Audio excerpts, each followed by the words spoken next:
Hello friends, welcome to my mini vlogs. ಎಲ್ಲರೂ ಹೇಗಿದ್ದೀರಾ? I hope ಎಲ್ಲರೂ ತುಂಬ ಚೆನ್ನಾಗಿದ್ದೀರಾ ಅಂತ ಭಾವಿಸ್ತೀನಿ. ಇವತ್ತು ಬಂದು ಆಫೀಸ್ ಲೀವ್ ಇತ್ತು. ನಾನು ಬೆಳಗ್ಗೆನೇ ಬೇಗ ಇದ್ದು ಎಲ್ಲ ಕೆಲಸ ಮುಗಿಸಿ ಅಮ್ಮ ಮನೆಗೆ ಹೋಗೋಣ ಅಂತ ಪ್ಲ್ಯಾನ್ ಮಾಡಿದ್ದೀನಿ. ಆ್ಯಕ್ಚುಲಿ ನಾನು ಅಮ್ಮ ಮನೆಗೆ ಯಾವಾಗ ಹೋದ್ರೂ ಟ್ರೈನಲ್ಲಿ ಹೋಗೋದು. ಕೋಲಾರ ಟು ಮೆಜೆಸ್ಟಿಕ್ ಟ್ರೈನ್ ಇರುತ್ತೆ. ನಾನು ದೇವನಹಳ್ಳಿಯಲ್ಲಿ ಹತ್ಕೊಳ್ತೀನಿ.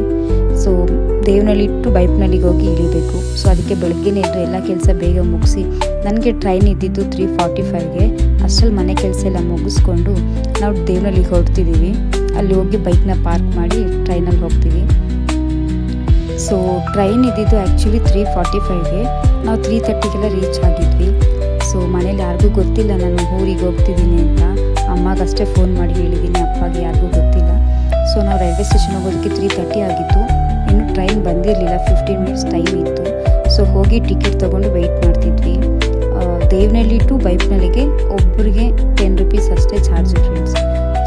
ಚಾರ್ಜ್ ಕಮ್ಮಿ ಅಂತಲ್ಲ, ತುಂಬ ಕಂಫರ್ಟಬಲ್ ಆಗಿರುತ್ತೆ ಮತ್ತು ಸೇಫ್ಟಿಯಾಗಿರುತ್ತೆ ಅಂತ ನನಗೆ ತುಂಬ ಟ್ರೈನ್ ಇಷ್ಟ ಆಗುತ್ತೆ. ನಾವು ಹೋಗೋಷ್ಟೊತ್ತಿಗೆ ಟ್ರೈನ್ ಬಂದಿರಲಿಲ್ಲ. ಹೋಗಿ 10 ಮಿನಿಟ್ಸ್ ಆದಮೇಲೆ ಟ್ರೈನ್ ಬಂತು. ಅಲ್ಲಿಂದ ಆಟೋದಲ್ಲಿ ಹೋಗಬೇಕಿತ್ತು ಅಮ್ಮ ಮನೆಗೆ. ಅಲ್ಲಿ ಹೋಗಿ ಆಟೋ ಬುಕ್ ಮಾಡಿಕೊಂಡು ಅಲ್ಲಿ ಹೋಗೋಷ್ಟೊತ್ತಿಗೆ ಆಲ್ಮೋಸ್ಟ್ 3:30-4 o'clock ಆಗಿತ್ತು. ಅಲ್ಲಿ ಹೋಗಿ ಆಟೋ ಬುಕ್ ಮಾಡಿಕೊಂಡು ಹೊರಟ್ವಿ ಅಮ್ಮ ಮನೆಗೆ. ಯಾರಿಗೂ ಗೊತ್ತಿಲ್ಲ ನಾನು ಅಮ್ಮ ಮನೆಗೆ ಹೋಗ್ತಿರೋದು. ಅಮ್ಮಗೆ ಅಷ್ಟೇ ಹೇಳಿದೆ ಬರ್ತಿದ್ದೀನಿ ಅಂತ. ನನ್ನ ಮಗನೂ ಸ್ಕೂಲ್ ಹಾಲಿಡೇಸ್ ಇತ್ತು ಅಂತ 1 ವೀಕ್ ಮುಂಚೆನೇ ಅಲ್ಲಿಗೆ ಹೋಗಿದ್ದ. ಹಾಗೆ ಬರ್ತಾ ಅವನು ಕರ್ಕೊಂಬರ್ಬೋದು, ಒನ್ ಡೇ ಅಮ್ಮ ಜೊತೆ ಸ್ಪೆಂಡ್ ಮಾಡ್ಬೋದು ಅಂತ ಹೋಗ್ತಿದ್ದೀವಿ. ನಾನು ನಮ್ಮ ಹಸ್ಬೆಂಡ್ ಇಬ್ಬರು ಹೋಗ್ತಿದ್ದೀವಿ.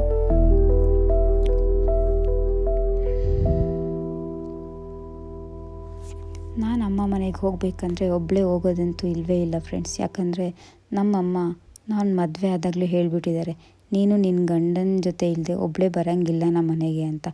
ಆ ರೂಲ್ಸ್ನ ಇನ್ನೂ ಫಾಲೋ ಮಾಡ್ತಾನೇ ಇದ್ದೀನಿ. ಹಾಗಂತಲ್ಲ, ಬಟ್ ನನಗೂ ಅವ್ರಿಲ್ಲದೆ ಹೋಗೋದಕ್ಕೆ ಇಷ್ಟನೇ ಆಗೋದಿಲ್ಲ. ಬರ್ತಿದ್ವಿ, ಅವರಿದ್ದರೆ ಮಾತ್ರ ಅವ್ರ ಜೊತೆಲಿ ಹೋಗೋದು. ರೀಚ್ ಆದ್ವಿ. ಅವ್ರ ಮನೇಲಿ ನಲಿನ ನಮ್ಮಣ್ಣ ಎಲ್ಲರೂ ಇದ್ದರು ಅನಿಸುತ್ತೆ. ಅವ್ರಿಗೆ ಫುಲ್ಲು ಶಾಕ್ ಆಗಿಬಿಟ್ಟಿದೆ, ಅಕ್ಕ ಬಂದುಬಿಟ್ಟಿದ್ದಾರೆ ಸಡನ್ನಾಗಿ ಅಂತ. ನೋಡಿ, ನಾನು ಅಲ್ಲೇ ಹೋಗಿದ ತಕ್ಷಣ ನನಗೆ ಕಂಪ್ಲೇಂಟ್ಸ್ ಹೇಳ್ತಿದ್ದಾನೆ ನನ್ನ ಮಗ ಮೇಲೆ. ನನ್ನ ಹೊಡ್ದ, ಅಲ್ಲಿ ಹೊಡ್ದ, ಇಲ್ಲಿ ಹೊಡ್ದ ಅಂತ ಕಂಪ್ಲೇಂಟ್ಸ್ ಹೇಳ್ತಿದ್ದಾನೆ. ಮಕ್ಕಳು ಮನೇಲಿದ್ರೆ ಈ ಥರ ಹೇಳೋದಂತೂ ಕಾಮನ್ನಾಗೇ ಇರುತ್ತೆ. ಸರಿ, ನಾನು ಅವ್ನಿಗೆ ಸಮಾಧಾನ ಮಾಡಿ ಆಯಿತು ಬಿಡು ಅಂಥೇಳಿ ಕೂಲ್ ಮಾಡಿದೆ ಅವನನ್ನು. ನಮ್ಮ ಅಮ್ಮ ಮನೆಗೆ ಹೋದಾಗ ಅವನು ಆಡೋ ಆಟ ಚೇಷ್ಟೆ ಎಲ್ಲ ತುಂಬಾ ಚೆನ್ನಾಗಿರುತ್ತೆ. ಮಕ್ಕಳಿರೋ ಮನೇಲಿ ಯಾವಾಗಲೂ ಹಾಗೆ ಅಲ್ವಾ. ನಾನು ಅಮ್ಮಗೆ ಫಸ್ಟೇ ಹೇಳಿದ್ದೆ ನನಗೆ ಒಬ್ಬಟ್ಟು ತಿನ್ಬೇಕು ಅನ್ನಿಸ್ತಿದೆ ಅಂತ. ಅಮ್ಮಗೆ ಅಷ್ಟು ಟೈಮ್ ಇಲ್ಲದೇ ಇದ್ದಿದ್ದಕ್ಕೋಸ್ಕರ ಅಪ್ಪ ನನ್ನನ್ನು ರಾಮಮೂರ್ತಿ ನಗರಲ್ಲಿ ಇರುವಂಥ ಹೋಳಿಗೆ ಮನೆಗೆ ಕರ್ಕೊಂಡೋಗಿ ಬಿಸಿ ಬಿಸಿ ಒಬ್ಬಟ್ಟು ಕೊಡಿಸಿದ್ರು. ನಾವು ಅಲ್ಲೇ ತಿನ್ಕೊಂಡು ಬಂದ್ವಿ.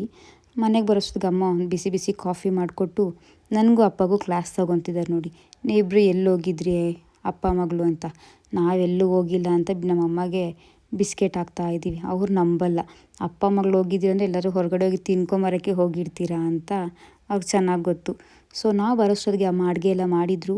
ಬಟ್ ನಾವು ಹೊರಗಡೆ ತಿಂದಿದ್ದಕ್ಕೆ ನಮಗೇನು ಅಷ್ಟೊಂದು ಹಸಿವು ಇರಲಿಲ್ಲ. ಬಟ್ ಇರಲಿ ಅಂತ ನಮ್ಮಮ್ಮ ಡೌಟ್ ಬರಬಾರ್ದು ಅಂತ ನಾನು ನಮ್ಮಪ್ಪ ಊಟ ಮಾಡ್ತಿದ್ದೀವಿ.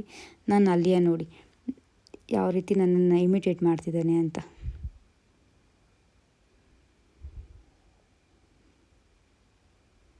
ನನ್ನ ಫೇಸ್ ಆಗಿದೆಯಂತೆ. ಅದನ್ನು ಇಮಿಟೇಟ್ ಮಾಡ್ತಿದ್ದಾನೆ. ಈಗಿನ ಮಕ್ಕಳಂತೂ ಸಿಕ್ಕಾಪಟ್ಟೆ ಶಾರ್ಪ್ ಇರ್ತಾರೆ. ನಾವು ಅವ್ರ ಮುಂದೆ ಏನೂ ಇಲ್ಲ, ಆ ಥರ ಇರ್ತಾರೆ. ನಾನು ಅಮ್ಮ ಮನೆಗೆ ಹೋಗಿದ್ದಂತೂ ತುಂಬ ಖುಷಿಯಾಯಿತು. ನಮ್ಮಮ್ಮ ಅಂತೂ ನಮ್ಮ ಅಪ್ಪನ ಮಲ್ಗೋಕ್ಕೆ ಬಿಡ್ತಿಲ್ಲ. ಯಾಕಂದರೆ ಮಗಳು ಬಂದಿದ್ದಾಳೆ, ಎದಳು ಮಾತಾಡು ಅಂತ ಎಬ್ಬರಿಸ್ತಾನೆ ಇದ್ದರು.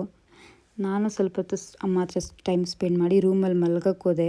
ನನ್ನ ಅಲಿಯ ನೀನು ಬರೋಂಗಿಲ್ಲ ರೂಮ್ಗೆ ಹೋಗು ಅಂತ ನನ್ನ ಆಚೆಗ್ತಲ್ಲಿ ಅವನು ಅವ್ರ ಮಾವ ಜೊತೆ ಮಲಗಿದ್ದಾನೆ. ಇದು ಇವತ್ತಿನ ವ್ಲಾಗ್ ಆಗಿತ್ತು ಫ್ರೆಂಡ್ಸ್. ಯಾರೆಲ್ಲ ಈ ವಿಡಿಯೋ ನೋಡಿದ್ರೆ ಎಲ್ರಿಗೂ ತುಂಬ ಥ್ಯಾಂಕ್ಸ್.